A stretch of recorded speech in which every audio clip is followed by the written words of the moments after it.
अस्सलाम वालेकुम नाजरीन, मैं Asad Abbas Bhatt advocate high court आपकी खिदमत में हाजिर हूँ एक नई कानूनी डिस्कशन या जजमेंट के साथ, जिसके अंदर हमें बहुत सारे अच्छे कानूनी जो नुक्ते हैं वो समझने को मिलेंगे। और ऐसी एक जजमेंट भी आई है ऑनरेबल सुप्रीम कोर्ट की तरफ से, जिसको हम डिस्कस करेंगे। बुनियादी तौर पर जो मकसद है मेरी बात करने का आज वो ये है कि हम अक्सर देखते हैं कि कई मामलात के अंदर हम एक सिविल दावा भी फ़ाइल करते हैं और साथ साथ क्रिमिनल प्रोसीडिंग भी स्टार्ट होती है। सवाल ये आता है कि क्या एक केस के अंदर जो डॉक्यूमेंट हम पेश करते हैं, लेट्स सपोज सिविल केस के अंदर हमने पेश किए, तो क्या क्रिमिनल कोर्ट के अंदर भी उसको एज इट इज मान लिया जाएगा या उसको अपना जो एक ट्रायल का प्रोसीजर है वहाँ से गुज़रना पड़ेगा। मिसाल अगर मैं आपको दूँ तो आप यूँ समझिए कि एक अगर चेक है और एक शख्स ने एक चेक दिया, लेट्स सपोज ए ने बी को एक चेक दिया और वो चेक डिसऑनर हो गया। अब बी जिसको चेक दिया गया था उसके पास दो ऑप्शन मौजूद है, यानी कि वो ये कि वो उसके ऊपर 489F की कार्रवाई कर सकता है और एक क्रिमिनल प्रोसीजर जो है उसको अडॉप्ट करते हुए उसको सज़ा दिलवा सकता है। लेकिन उसको अपनी रकम की वसूली के लिए या वापसी के लिए रिकवरी का एक दावा फ़ाइल करना पड़ेगा, जो ऑर्डर 37 का भी हो सकता है और सिंपल एक रिकवरी का दावा भी हो सकता है। ऑर्डर 37 CPC हमारा एक प्रोसीजर है, उसकी एक प्रोविजन के तहत वो दावा फ़ाइल कर सकता है। अब अगर उसने एक दावा फ़ाइल किया और मिसाल के तौर पर ये साबित हो गया क्रिमिनल केस के अंदर कि उस ए ने बी को जो है वो चेक दिया था और बी ने राइटली ए को कन्विक्ट किया और उसको सज़ा दिलवाई, लेकिन बी को सिविल साइड के ऊपर वही दस्तावेज़ात, वही डॉक्यूमेंट, वही चेक कोर्ट को देना पड़ेगा और साबित करना पड़ेगा कि जनाब वाकई ये सिविल साइड पे भी उसकी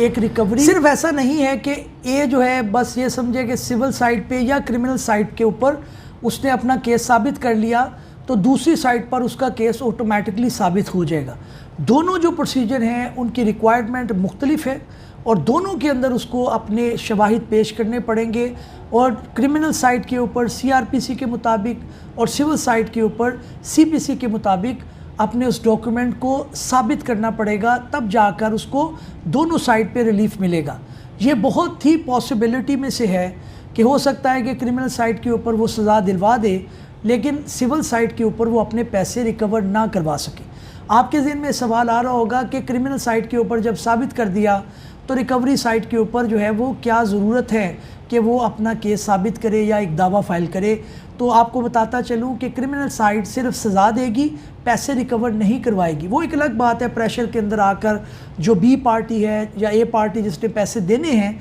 वो उसको कंप्रोमाइज़ कर ले और पैसे अदा कर दे, लेकिन प्रोसीजर ऐसा नहीं कहता, वो अलग अलग प्रोसीडिंग को मानता है। इसी ज़िम्मे के अंदर हमारे ऑनरेबल सुप्रीम कोर्ट की तरफ से एक रीसेंट जजमेंट भी आई है, उसके अंदर भी जो हक़ाइक़ थे या जो फैक्ट्स थे वो इसी तरह से थे कि एक शख्स था, उसने कुछ प्लॉट ख़रीदने के लिए बी को रकम अदा की, लेकिन बाद में वो प्लॉट DHA के अंदर उसको अलॉट ना हुए और उसी दौरान नैब ने उस मामले को टेकअप किया और एक रेफरेंस फ़ाइल कर दिया और बी जो है उसको उसके अंदर सज़ा हो गई। ए बतौर विटनेस भी पेश हुआ उस केस के अंदर, लेकिन उसने एक रिकवरी का दावा भी फ़ाइल किया था, लेकिन जो दूसरी पार्टी थी उसने वहाँ पर एक डेक्लरेशन का दावा फ़ाइल कर दिया और कोर्ट को कहा कि वो जो शवाहिद या वो जो डॉक्यूमेंट ए ने नैब कोर्ट के सामने पेश किए हैं उनकी कोई एविडेंशरी वैल्यू इस केस के अंदर नहीं है, क्योंकि वो फेक हैं। कोर्ट ने, सिविल कोर्ट ने रिकवरी का दावा और जो उनका डेक्लरेशन का दावा था उन दोनों को कंसोलिडेट किया और एविडेंस तलब की। तब जिस बंदे ने पैसे रिकवर करने थे ए ने, उसने 711 की एप्लीकेशन फ़ाइल कर दी कि इनका जो दावा है बी का वो रद्द कर दिया जाए, जो डेक्लरेशन का है, जो ये कह रहा है कि जनाब मेरे डॉक्यूमेंट या मेरे जो एग्रीमेंट्स हैं वो फेक हैं।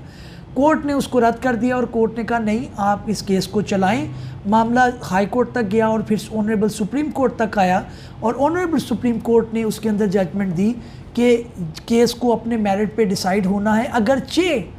वो जो डॉक्यूमेंट थे वो अकाउंटेबिलिटी कोर्ट के सामने साबित हो चुके हैं, वहाँ पर लोगों को सज़ा मिल चुकी है, लेकिन सिविल साइड के ऊपर उसको अपने मेरिट्स के ऊपर जो है वो परखना है, देखना है कि वो वाकई वो शख्स हैं कि जिसने वो एग्रीमेंट किया था, उसको हाशिए के गवाह पेश करना पड़ेंगे। और कोर्ट ने ये भी कहा कि ये भी पॉसिबिलिटी है कि क्रिमिनल केस के अंदर और सिविल केस के अंदर डाइवर्जेंट